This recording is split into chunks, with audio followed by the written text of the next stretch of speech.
Much like you, I'm excited to see that the bastard responsible for the 4 murders in Moscow, Idaho, has been arrested, and he will face extradition and charges back to Idaho sometime this week. I know that he has a court case tomorrow. Two things. Number one, I will not be saying this person's name. He who shall not be named.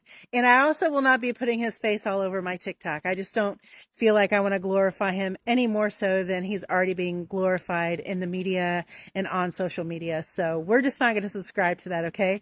But I am interested to see what happens here. And I'm so very glad that even if it's just a little bitty bit, that there's some relief for the families, friends, community of Moscow, Idaho.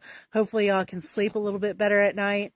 But this is still tragic no matter what, even though they found a murderer. Like, this is just nonsense. I don't even have a word for it. Nonsense isn't even strong enough. And I can say all the cuss words and it's still not enough. Okay.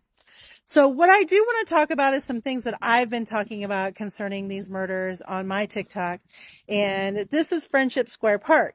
So remember in the Twitch live stream where we see Jack go around the corner after he says goodbye to them, he's like, y'all left without me.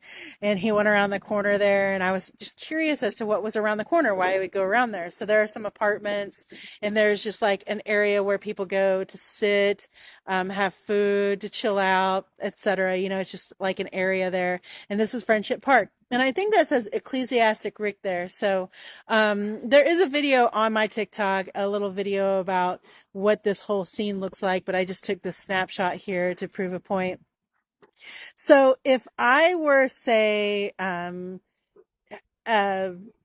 distributing a petition, or if I were needed participants in a study, I would definitely do that on a college campus, right? Like, that's just a no-brainer, where a bunch of people are. You can catch people coming and going from a union or a restaurant, all sorts of ways. But I think that this area on Main Street is probably another place where you could probably, obviously you can catch someone waiting a few minutes for their mac and cheese dish at the grub truck, right?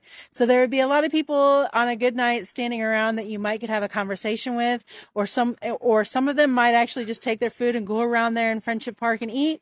That would be a great way for me to get some survey participants and to get some petition signatures, right? So I find this little area interesting there, right off of, I think it's 313 South Main, 318 South Main Street. What do you think about it? Like, I think that it's a good place for someone to talk with someone, right?